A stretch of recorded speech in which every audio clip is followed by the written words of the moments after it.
Há muitos anos, quando quase ninguém ficava acordado depois da meia-noite, eu conheci um homem que limpava um hospital inteiro enquanto o resto da cidade dormia. Na época, eu achava que hospital à noite era só silêncio, corredor vazio e luz branca demais. Eu estava completamente errado. Essa história não é minha, mas foi ele quem me contou. E depois daquela conversa, eu nunca mais consegui entrar em um hospital do mesmo jeito. Porque existem lugares que guardam mais do que memórias.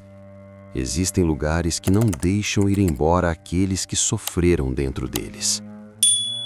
O nome dele era Antônio.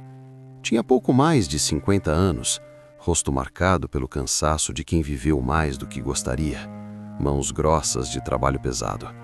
Era faxineiro do turno da noite em um hospital antigo, daqueles construídos décadas atrás, com corredores longos demais, elevadores lentos que rangem a cada andar e alas inteiras que foram sendo abandonadas com o tempo, mas nunca realmente fechadas.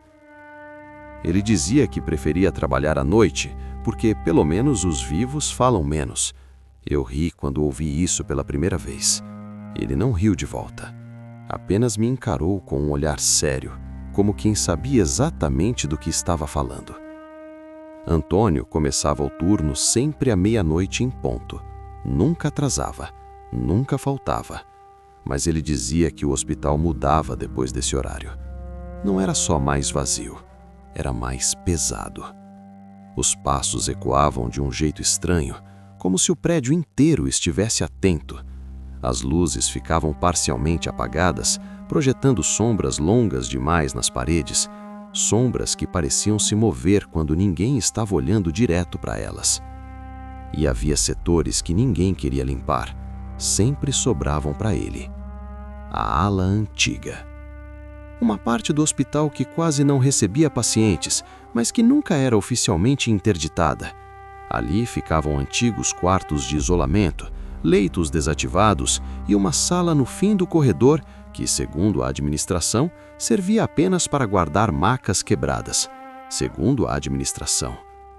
Nas primeiras semanas, Antônio tentou racionalizar tudo. Barulhos estranhos eram culpa da tubulação velha, portas rangendo sozinhas eram correntes de ar, mas o hospital parecia testar a sanidade dele aos poucos, como se estivesse observando até onde ele aguentava. Foi numa quinta-feira, enquanto limpava o corredor da ala antiga, que ele ouviu algo diferente. Um som ritmado, constante. Passos. Mas não passos apressados. Eram lentos, arrastados, pesados. Antônio parou o carrinho de limpeza e ficou imóvel. Os passos vinham de um dos quartos desativados. Quarto 312. Ele sabia o número, porque a plaquinha ainda estava na porta, torta, amarelada pelo tempo. Achando que podia ser algum paciente perdido, ele bateu na porta e perguntou se precisava de ajuda. Nenhuma resposta. Quando tentou abrir, percebeu que a porta estava trancada por dentro. E aquilo não fazia sentido. Aquela ala não tinha pacientes havia anos. Na noite seguinte, o quarto 312 estava destrancado. A porta entreaberta, balançando levemente. Antônio entrou devagar. O quarto estava limpo demais. Sem poeira, sem cheiro de abandono. A cama perfeitamente arrumada.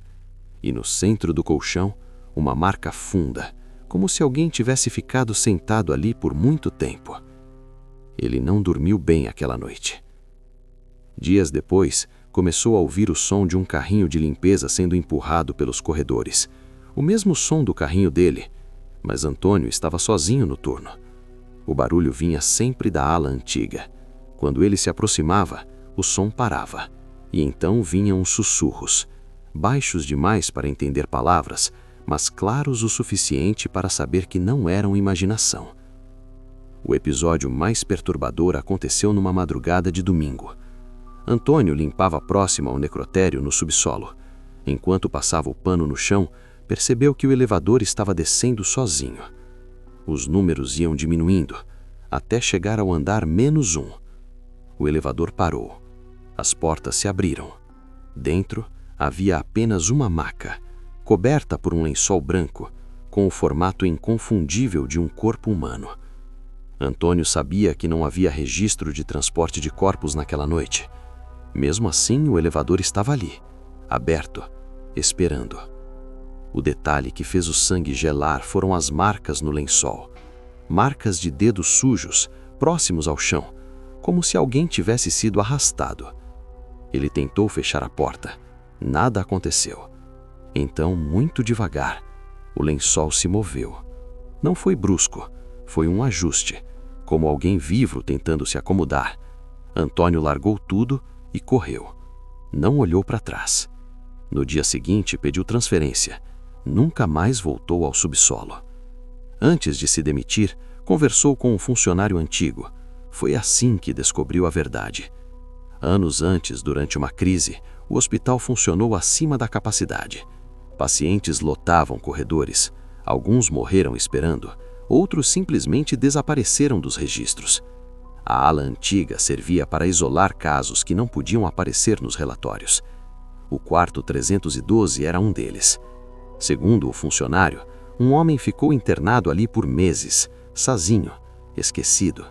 Quando lembraram dele, já era tarde demais.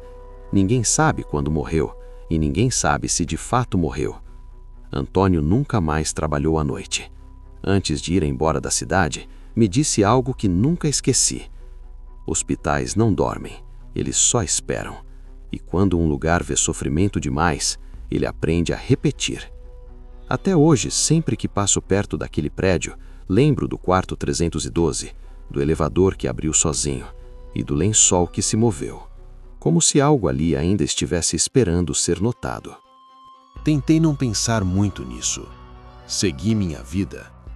Mas algumas histórias não terminam quando a pessoa para de contá-las.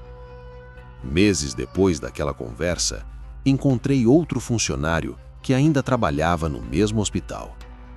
Não mencionei Antônio de imediato, apenas perguntei, de forma casual, se a ala antiga continuava fechada. Ele ficou em silêncio por alguns segundos antes de responder. Disse que oficialmente sim, mas que ninguém mais fazia a ronda ali depois da meia-noite. Segundo ele, os sensores de presença continuavam disparando sozinhos, as luzes acendiam em corredores vazios e, às vezes, o elevador descia até o subsolo sem que ninguém tivesse chamado. Quando perguntei sobre o quarto 312, ele franziu a testa. Disse que aquele número não existia mais nos mapas do hospital. A porta havia sido trocada, a plaquinha removida. Mas, curiosamente, o espaço nunca foi reutilizado. Ficou vazio, trancado, como se ninguém quisesse dar um novo nome àquele lugar. O que mais me perturbou foi o que ele disse em seguida, quase em tom de brincadeira, mas com um sorriso nervoso no rosto. Às vezes, quando o hospital fica muito silencioso, parece que alguém ainda empurra um carrinho por ali. Naquele momento, lembrei da frase de Antônio. Hospitais não dormem. Eles esperam. Esperam o próximo corpo, a próxima dor, o próximo esquecimento. E talvez, alguns lugares aprendam tão bem a guardar o sofrimento que se recusam a deixá-lo partir. Talvez aquele homem do quarto 312 nunca tenha ido embora. Talvez ele apenas continue ali, sentado na cama perfeitamente arrumada, esperando alguém finalmente abrir a porta. Se essa história te prendeu até aqui, deixa o like para fortalecer o canal. Isso ajuda muito esse tipo de conteúdo a chegar a mais pessoas. Se inscreve se ainda não for inscrito, porque aqui a gente sempre traz relatos que ficam na cabeça, mesmo depois que o vídeo acaba. E aproveita para assistir o próximo vídeo que está aparecendo na tela agora. A história é ainda mais perturbadora. A gente se vê no próximo relato, desde que nada resolva te acompanhar depois da meia-noite.